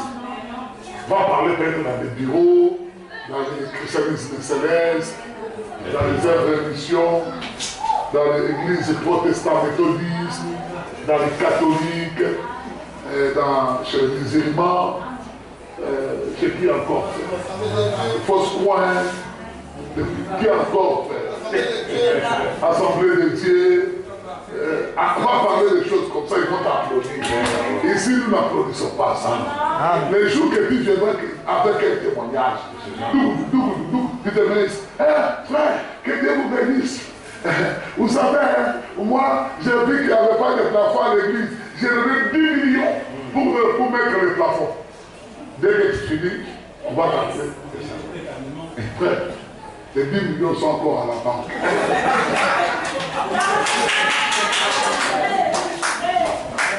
Bon, frère, tu sais, c'est moi j'ai acheté le piano. Viens prendre ton piano. Viens prendre ton piano. Va avec ton piano. Nous, on n'a même pas. Nous-mêmes, sans piano, on adore. Avec du piano, on adore. Nous, on adore d'une manière indigne. L'essentiel est que Christ soit avec nous. Amen. Oh là là. Oh là là. Pauvre égoïste misérable. Pauvre égoïste. Verset hypocrite. Hypocrite. Écoutez, pauvre, égoïste, misérable, hypocrite. Tout ce qui est mauvais faire. Donc quand tu vois une personne comme ça, qui commence à se glorifier, j'avais donné 10 millions de dîmes à cette église-là. J'avais donné 5 millions. J'ai donné 15 millions. C'est un pauvre, misérable, égoïste. Tout, il est là. Celui qui donne le sang, ce n'est pas qui nous donne la Bible. D'abord, en commençant, la Bible, ce n'est pas votre argent. Amen. Ce n'est pas votre argent. Amen. C'est l'argent que Dieu vous a donné pour venir mettre à l'église. Et c'est comparé à l'argent qu'une personne te donne, il te dit d'aller lui acheter du pain. On te donne 100 francs pour acheter une baguette de pain. Toi, tu arrives, tu vas un pauvre et tu lui donnes ta mal fait. Parce que ce n'est pas pour toi. On donne que ce qu'il y a à voir. Amen. La Bible, c'est l'argent de Dieu. Le souffle de vie que vous respirez, est-ce que c'est pour vous? Non. Allons-y, frère. Que ta main droite ne sache pas ce que fait ta gauche. Que ta main droite ne sache pas ce que la main gauche est en train de faire. Et que ta gauche ne sache pas ce que fait ta droite. Tellement authentiquement mort en Christ que vous le faites de toute façon. C'est votre nature. C'est votre caractère. Vous le faites de toute façon. C'est simplement ça, la vie qui vit en vous. Vous êtes complètement soumis à cet esprit et c'est lui qui vit sa vie en vous. Oh, vous sentez cet esprit béni, cette vie. Ce n'est pas moi qui vis, a dit Paul, mais c'est Christ qui vit en moi. C'est tellement authentique. Eh bien, je vous le dis, frère Bana, nous sommes chrétiens. Nous aidons ces gens-ci. Nous aidons ces gens-là, oh là là, honte à vous. Le christianisme, ce n'est pas ça. Le christianisme, c'est tout simplement automatique. Frère, nous sommes chrétiens, nous avons une telle famille, nous avons une telle famille. Et le frère qui va là-bas, c'est nous qui l'avons aidé. S'il a de voiture aujourd'hui, c'est nous. Ah, tu vois, c'est nous qui l'avons donné la maison. Ah, lui là, ses enfants, c'est nous qui les avons mis à l'école. Ah, non, arrête avec ça. Amen. Arrête avec ça. Nous, ces gens de nous, ça ne peut pas nous satisfaire, ça ne peut pas nous réjouir. Ce sont les éloges du diable, c'est le diable qui fait ça. Même le diable fait beaucoup de sacrifices pour les gens. Il ne s'est jamais glorifié le diable. Parce qu'il sait que non, c'est rien. Le diable sait que non, même s'il donne l'argent, cet homme ici, c'est rien, c'est que je lui ai donné une goutte d'eau dans la main. Il ne se glorifie pas. Le diable ne se glorifie même pas de près de moi. Même dans la salle de la table. Il ne se glorifie même pas de ces gens. Est-ce que vous avez vu déjà le diable se mettre et dire, ah, j'ai capturé à la salle de la table. j'ai capturé tout. J'ai capturé au fait moi. Il ne se réjouit pas de ça. Mais le jour où le diable arrivera à capter un ennemi, le plan tout entier ennemi sera bouleversé. Et le monde saura que le diable a fait tomber un ennemi. Ce jour. Alors la Bible dit qu'il va chercher à séduire les ennemis, mais cela n'est pas possible. Amen. Amen. On peut continuer? Christ a complètement abandonné sa vie à Dieu. Il s'est donné lui-même comme un serviteur au service du peuple. Il a donné sa vie librement. Il n'était pas obligé de le faire. Il ne l'a pas fait à contre-cœur. Il n'a pas dit, frère, vous devriez avoir beaucoup d'estime pour moi. Là, parce que je suis venu mourir pour vous. Il n'en a pas soufflé mot. Il n'a pas dit non. Écoutez, pasteur, église, il va avoir beaucoup d'esprit pour moi. Moi, Christ, si vous ne m'aimez pas, vous êtes en enfer. C'est moi qui suis venu vous sauver. C'est moi. Je suis le Saint-Esprit. C'est moi qui vous donne la vie éternelle. Vous devez me soutenir, mais je n'ai pas fait ça. Amen. C'est vrai. C'est vrai. Donc on a dit que cette œuvre de Golgotha nous a donné la vie éternelle pour que nous puissions la donner aux autres. Cette œuvre de Golgotha nous a donné le pardon pour que nous puissions pardonner les autres. Vous comprenez? Mais si il vient à frapper la patrie, ce n'est pas Dieu. Ce n'est pas Dieu. Et quand il y a la personne qui vous dit que non, je suis venu vous donner la vie éternelle, il regarde toute l'ensemble sur les prostituées. Mais lui, il donne la vie éternelle.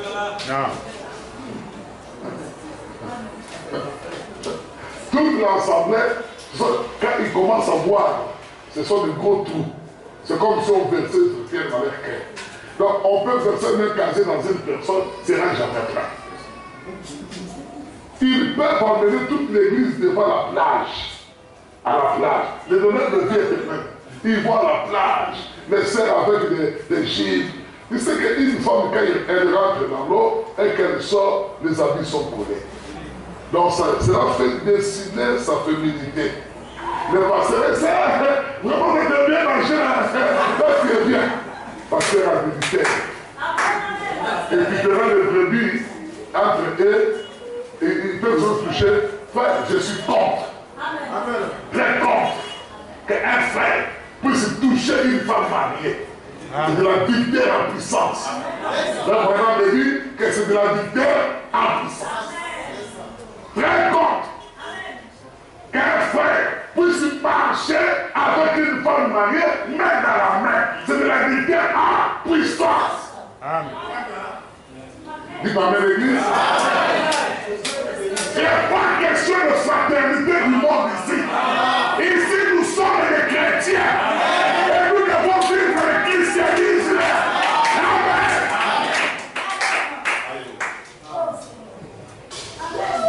Il y a des églises comme ça, dans le message. J'étais avec, bon, on va évidemment passer un vieux, on va aller manger au bord de la Guine. Moi, je croyais qu'au bord de la Guine, là, on va trouver quand même une bénéfice. C'est dans midi. Je dis, bon, viens m'accompagner. On est parti, mais ce que j'ai appris là-bas, c'était difficile à voir. Le lendemain, on va aller encore au bord de la mer. On va aller chercher quoi au bord de la mer. Là, aujourd'hui, il y a des pailles. Non, regarde les photos. Passer au même à Chocoto, les sœurs à Chocoto, quelle église des démons! C'est que l'église des démons! La Bible dit qu'un homme qui regarde une femme pour la convoiter a déjà commis avec elle. Une femme mariée doit se vêtir d'une manière correcte. Amen. Dites la même église. Dieu a donné toutes les parties de la femme. Même ses dents. Il y a des hommes qui sont tombés à cause des dents de la femme, à cause des mollets de la femme, à cause des bras de la femme, à cause seulement des démarches de la femme. L'homme ne peut pas aller de la femme. Alors maintenant, quand il va se déshabiller, non, on n'a pas commis l'acte. Dieu dit ce n'est pas l'acte qui compte, mais la convoitise des cieux. La convoitise des cieux. Amen. Amen. Il est quelle heure? Il me reste encore 10 minutes. Et la Bible me dit que l'obéissance à cette parole vaut mieux que les sacrifices qui t'obèrent. Si tu n'obéis pas à ça, même si tu fais le sacrifice combat, cela est toujours un dit biblique qu'il n'y a pas au ciel. Qui nous accompagne? Israël était sorti avec des ramassis. Israël était sorti avec des ramassis. Ils sont tous morts dans le désert. Ils ont chanté les cantiques quand ils ont traversé la mer Rouge. Ils ont vu la gloire de Dieu, ils ont vu la colonne de feu. Ils ont dit, oh non, le Dieu de Moïse est puissant. Le Dieu de Moïse est puissant. Le Dieu de William Aaron Branham, c'est un véritable Dieu. Ce message, c'est un véritable message. Ce message, oui, mais ce n'est pas le message qui a un problème. C'est ta conduite dans le message qui a un problème. Nous n'amenons pas de levure dénominationnelle ici. Oh non, non, non. Continue de faire, on va lire et on va finir ici. Il est mort de toute façon parce que c'était Dieu en lui. C'est Dieu en vous, c'est Dieu en moi qui fait que nous considérons les autres, les brebis d'un côté. Dites, ça combien? Non, ça c'est...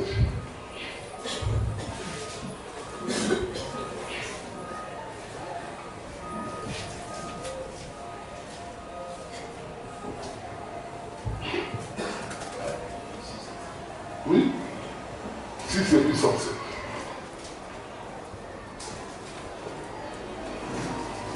Voilà. Tu as fini? Tu as fini? Continue de faire, continue. Si l'Église pouvait arriver à saisir les réalités forcément. L'homme dira, eh bien Seigneur, j'ai fait ceci et Seigneur, j'ai fait cela. Il a dit, retirez-vous de moi, vous, ouvriers d'iniquité. Je ne vous ai même jamais connu. Si l'Église pouvait en arriver à saisir ces réalités fondamentales, que ce n'est pas quelque chose que vous essayez de faire, que vous vous forcez à faire, c'est quelque chose qui est né en vous. Pardonnez-moi, mon ami pentecôtiste, je suis pentecôtiste, mais mes amis pentecôtistes en sont au point où il faut qu'il y ait beaucoup de musique très rythmée, le battement des orchestres, ou de taper des mains, ou des tambourins pour faire pousser des cris aux gens. Ça, ce n'est que de l'émotion. Les fanfares jouent avant la bataille. On fait ressentir l'émotion de la bataille aux gens. La musique, je crois à ça. Taper des mains, je crois à ça. Mais je crois à ces choses. C'est tout à fait vrai, nous devrions avoir ces choses. Mais vous avez négligé les grandes choses. C'est cette vie de sacrifice de soi que Dieu vit en nous. De faire automatiquement ce qui est bien. Parce que c'est bien. De continuer à avancer, tout simplement, de trouver ça tout naturel, de mener cette vie-là tout simplement. Alors, vous regardez, vous voyez ce qui se passe. Simplement, vous êtes sur la grande route. C'est ça que le calvaire a signifié pour vous. Sur la grande route qui a été ouverte ce jour-là pour vous. Amen. Amen. Quand un chrétien comprend que sa vie ne vit pas pour lui-même, il se donnera un sacrifice pour vous. Il va accepter de mourir, il va accepter toute autre chose. Mais quand tu vis maintenant, tu vois que quand tu vis pour toi-même, il n'y aura rien, il n'y aura pas de bons résultats. C'est que tu n'es pas dans le troisième partie de la vie. Un chrétien doit arriver à haïr sa vie pour les autres. Amen. À haïr sa vie pour la parole de Dieu. Cela veut dire à obéir totalement à la parole de Dieu. On va lire ce témoignage ici, et puis je vous laisse partir. C'est là que vous pouvez vaincre le diable. Et être ce jour-là, dans le royaume de Dieu, et dire que nous l'avons vaincu à cause du sang de l'agneau, du témoignage, parce que nous n'avons pas aimé notre propre vie, on n'a pas eu peur à la mort. Amen. Que Dieu vous bénisse. Écoutez-moi ce témoignage, et puis on va partir. C'est le témoignage d'un vrai témoin. Je vais chercher ça aussi là-bas, frère, pendant que je vais chercher ça ici pour toi.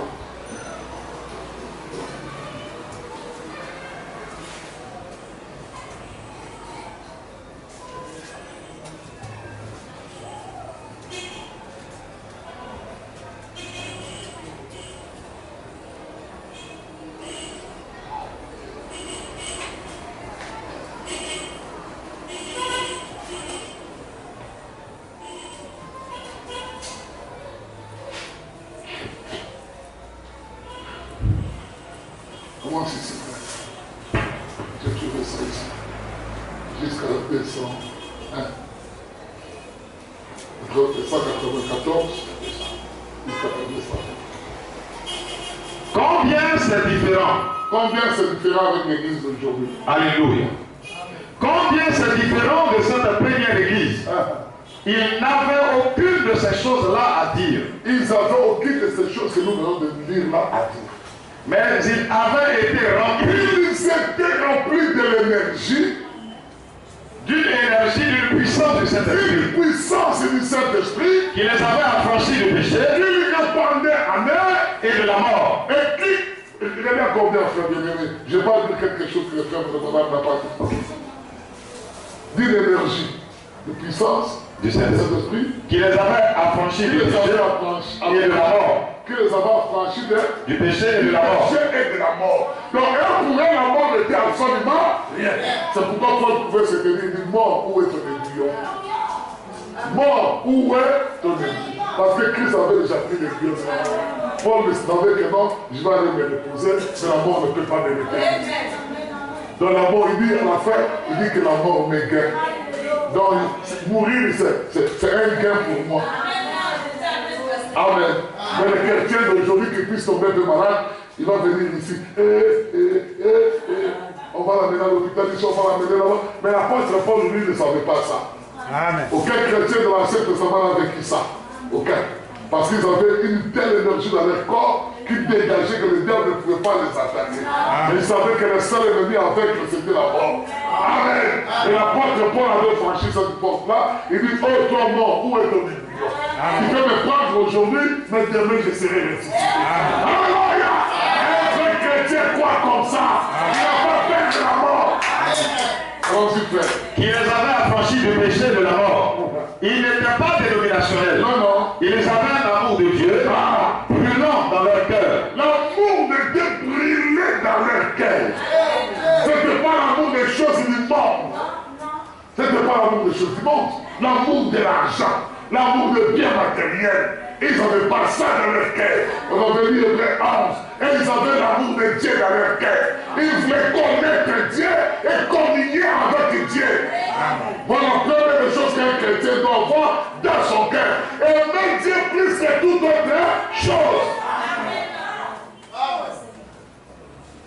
Ils avaient un amour de Dieu brûlant dans leur cœur qui les envoyait à la mort. L'amour de Dieu brûlant dans leur cœur qui les a envoyés à la mort. Donc quand l'amour dit va mourir, il dit merci Seigneur. On va te couper la tête. Ils étaient signés. On met sa tête comme ça, on prend le si, toi. Et le sang commence à rentrer. Paf, et puis le corps commence. La tête tombe de l'autre côté et le corps jusqu'à ce que la personne est décédée. Et les autres regardaient. Au suivant. Le suivant passé. Toi, tu ne peux pas renoncer. Il dit non. Moi, c'est à ça que je crois. Il veut renoncer à quoi? Amen. Je suis le pressé de mourir. Amen. Et on le mettait là, quand on va te brûler sur les bûches, on met le bois en bas, on a dit non, ne m'attachez pas. On commence à mettre du feu, et il est mort. Il y avait un chrétien qu'on appelle Polycarpe.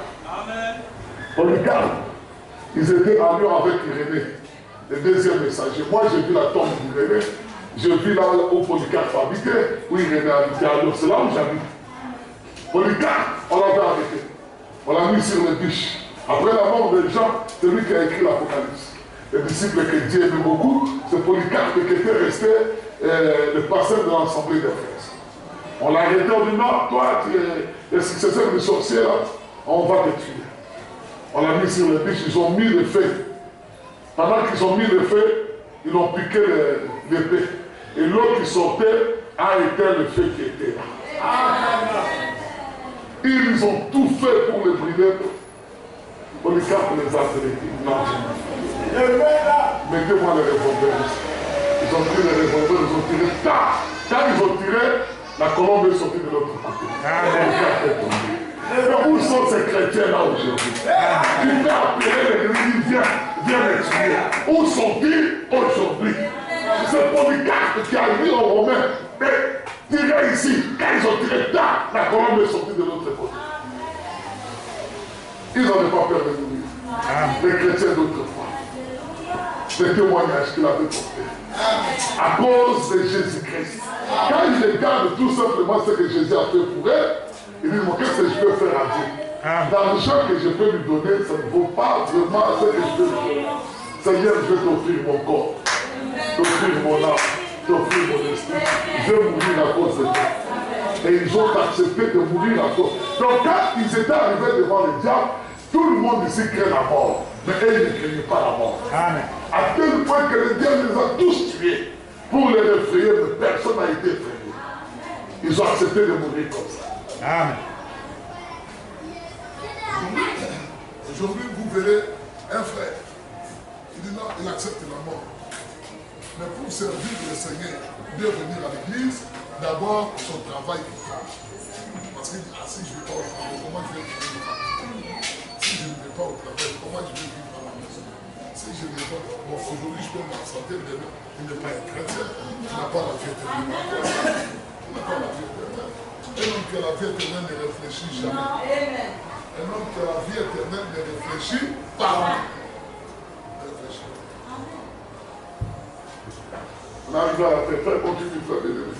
Becky, ma fille me lisait Les Gladiateurs l'autre soir. Elle disait, écoute ceci, papa. Écoutez les témoignages. Et je ne peux pas en ce moment, je suis désolé, je ne peux pas me rappeler le nom. Mais un jeune chrétien qui avait été jeté dans l'arène de Rome, lui combattre comme gladiateur. Un jeune chrétien qu'on avait arrêté, on l'a jeté dans l'arène de Rome. Vous connaissez l'arène de Rome? Là où il y avait un stade, et puis on lâchait peut-être des lions, des léopards, pour qu'ils puissent combattre avec. Et si les léopards arrivent à les tuer, ils vont les manger. Ils ont lâché ces jeunes chrétiens que César avait arrêté parce qu'ils défendaient la cause de la parole. Allons-y, frère. Je me suis tenu dans cette arène, j'y ai prié. Les vieux murs sont en train de s'effondrer. Et lorsqu'ils étaient assis là, et ils aimaient simplement les voir, les gladiateurs devraient s'entretuer. Dieu a parlé dans les jours d'autrefois.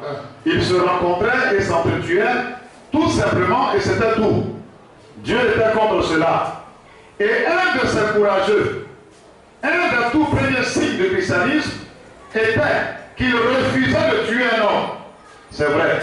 Et vous pouvez tuer un homme d'une autre façon qu'en le poignardant simplement avec un couteau. Dites du mal de lui, il y a beaucoup de façons de le faire. Frère Branham dit, tu peux tuer un homme de plusieurs façons. Frère Élisée, la sœur qui avait dit que non, il ne faut pas vous approcher de vieille sœur. On va la connaître. Amen. Je n'ai pas oublié. On va connaître ça. Amen. Je ne l'ai pas encore demandé. Mais je vais lui demander, on va citer son nom. Non, on va la pardonner. Parce que nous sommes quand même des chrétiens. On va lui donner quand même la chance d'aller de l'avant. Mais écoutez, ici, c'est le frère Branham dit que ces hommes-là, c'était le signe d'un premier chrétien. Il y a plusieurs manières de tuer ton frère. Parler mal de ton frère et de ta sœur, c'est la tuer. Aller la critiquer chez un autre, c'est le tuer. Prendre, non, c'est la même chose qu'une personne qui prend un couteau pour la poignarder. Tu fais la même chose. C'est hériter seulement contre lui. Avoir la haine de ton cœur contre un frère à Christ, il a déjà tué. Parce que madame dit qu'il y a plusieurs manières de les tuer, mais les chrétiens ne tuent pas. Alors, si vous écoutez ces chrétiens-là. Mais ce gladiateur, il avait lâché un lion sur lui. Et par la force et la puissance de Dieu, il a tué ce lion de son épée. Ils ont lâché le lion. Si ce chrétien gladiateur-là, et par la force de Dieu, il est parvenu à tuer les lions avec son couteau. Alors, les gens applaudissaient. Les gens ont applaudi. C'était courageux. Il se levait. Ils en ont lâché un autre. Ils ont lâché encore une autre. Et il a tué de son épée. Il a tué encore. Et alors ils ont lâché un homme. Ils nous ont lâché maintenant un homme. Un très grand païen costaud. Un noir costaud. 2 mètres plus que moi. De couleur, un Africain. Un Africain. Et ce chrétien devait le combattre. Et le chrétien devait combattre ce noir-là. Et ce qu'il ne voulait pas faire. Et ce que le chrétien ne voulait pas faire, c'est de tuer un homme. L'obéissance vaut mieux que les sacrifices. Donc lui, il n'a obéi à la parole de Dieu jusque là-bas. Écoutez très bien le témoignage. Mais dans le combat, il a jeté à terre l'Africain. Il a jeté le noir là par terre. Et il avait son épée droit au-dessus de lui. Et il avait l'épée droit sur l'Africain pour le poignarder. Bien sûr, l'Africain a dit, L'Africain dit aux chrétiens, tue-moi vite, tue-moi vite pour que je ne souffre pas. pour que je ne souffre pas. Ne me torture pas, tue-moi vite. Le chrétien a jeté son épée, Le chrétien prend l'épée, il jette ça. enlevé son armure. Il a enlevé maintenant l'armure qui le protégeait, il a jeté. Et s'est avancé jusque devant l'empereur en disant, Il s'est avancé devant Jules César pour dire, empereur, je suis chrétien. Jules César, je suis chrétien. Mon Seigneur est sauveur, nous défend de nous ôter la vie les uns les autres. Mon Seigneur est mon sauveur et mon roi, mais défend de tuer mon frère. Et même qu'il soit africain, même qu'il soit blanc ou comment, je ne peux pas tuer. C'est un autre comme moi. Où sont ces chrétiens là aujourd'hui? Où sont-ils aujourd'hui? Les chrétiens prêts à vendre même leur église devant leurs parents à cause d'un rien. Ils sont prêts à livrer le secret de l'église. Avec ça, on s'attend qu'on va aller au ciel. Avec ça, on s'attend qu'on va aller au ciel. Avec ça, un chrétien peut rester là, rester avec la sœur jusqu'à quand il se fait. Elle arrive quelque part, commence à parler mal de la sœur. Mal de sa sœur. Il est en train de la tuer. Mais lui, le vrai chrétien, devant le roi, devant la mort, il a dit que non, Dieu m'a dit de ne pas tuer. Remarquez aussi comment nous faisons. Un chrétien devant la prostitution, il a pris un prostitué, une prostituée sont partis quelque part, mais l'enfant lui répète dans son cœur, ne fais plus pas. Lui, il croit que Dieu est absent. Et qu'il peut faire ses bêtises et Dieu ne le voit pas. Mais ce chrétien, pendant qu'il combattait, il savait que Dieu était présent. Et il dit au roi que mon Dieu et mon roi m'a interdit de le faire. M'a interdit. Allons-y, frère bien-aimé, allons-y. Je prendrai la vie d'un animal sauvage, Il dit, je tuerai un animal sauvage. mais pas de mon frère. Pas de mon frère. Et pourtant, lui, il était blanc. Mais cet homme-là était noir. Il dit, non, c'est mon frère quand même. Je ne tuerai jamais un homme. Je refuse de tuer un homme. Tous, l'empereur de Rome et sa suite se sont levés en disant, tu veux dire qu'un esclave gladiateur refusera d'obéir à la voix de Rome? Et ils ont appelé le vaincu. Lève-toi vite et prends cette épée et tue-le. Ils ont appelé les noirs. Comme cet esclave a désobéi aux ordres de l'empereur, c'est toi qui devais être tué. Toi, prends l'épée qu'il a jetée là, va le tuer. Il s'est relevé et a pris l'épée du chrétien. Le noir s'est relevé, il a pris l'épée du chrétien. Le chrétien désarmé Les chrétiens étaient désarmés. a étendu les bras. Il a étendu ses bras. Et l'homme a frappé au cœur avec son épée. Et l'homme l'a frappé au cœur avec son. Et alors que le sang gargouillait, le sang qui jaillissait et remplissait ses poumons, le petit chrétien est tombé à genoux. Et il a dit, Seigneur Jésus, reçois mon esprit. Reçois mon âme. Et nous parlons de souffrance pour Christ. Et vous pouvez parler de souffrance pour Christ aujourd'hui? Quelle souffrance vous pouvez parler? Quelle souffrance vous avez vu pour Christ? Quelle souffrance?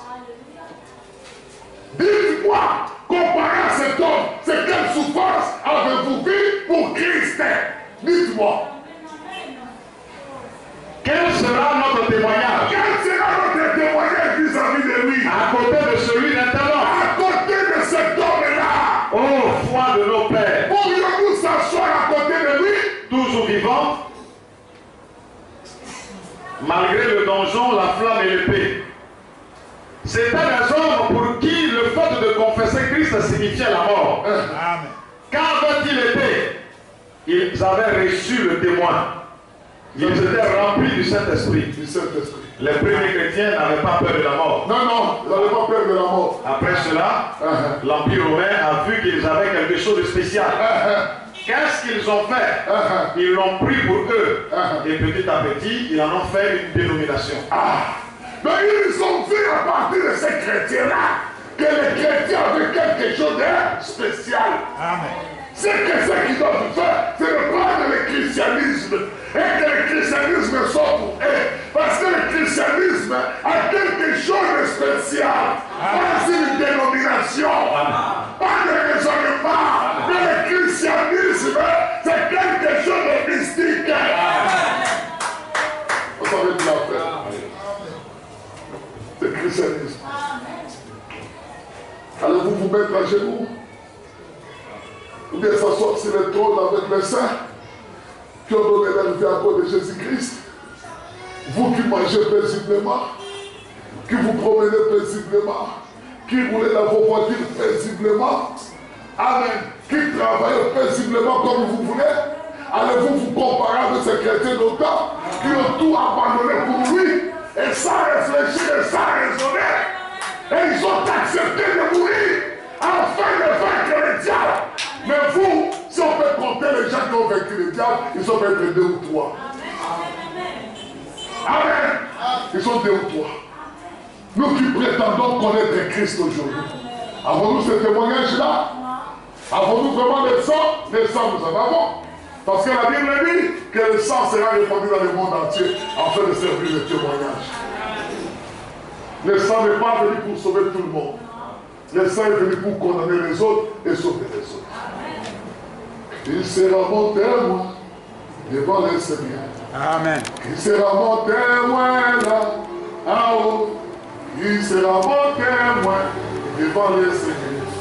Jésus sera mon témoin. Est-ce que Christ sera ton témoin? Et rappelle-toi que ce soit pendant que tu sors ici et que la mort vient t'attraper. Quel témoignage sera devant lui? Pendant que tu es au travail et que le vent des ennemis commence à tomber, quel témoignage sera devant le Seigneur? Pendant que tu vas rouler dans une voiture et que l'accident vient te frapper, quel témoignage tu vas avoir devant lui? Qu'est-ce que tu lui diras ce jour-là? Que tu as vécu la mort? Tu as vécu le séjour de mort? Non, frère. Tu as vécu le monde et les choses du monde? Non. Parce que dans cet âge, nous devons vaincre le dernier ennemi qui est la mort. Aujourd'hui, nous devons le vaincre. Nous devons combattre le bon combat de la foi. Et vaincre réellement. Avoir un témoignage comme ces chrétiens. Que ton quartier puisse savoir qu'un chrétien a quelque chose de spécial. Amen. Que le monde ne peut pas avoir. Amen.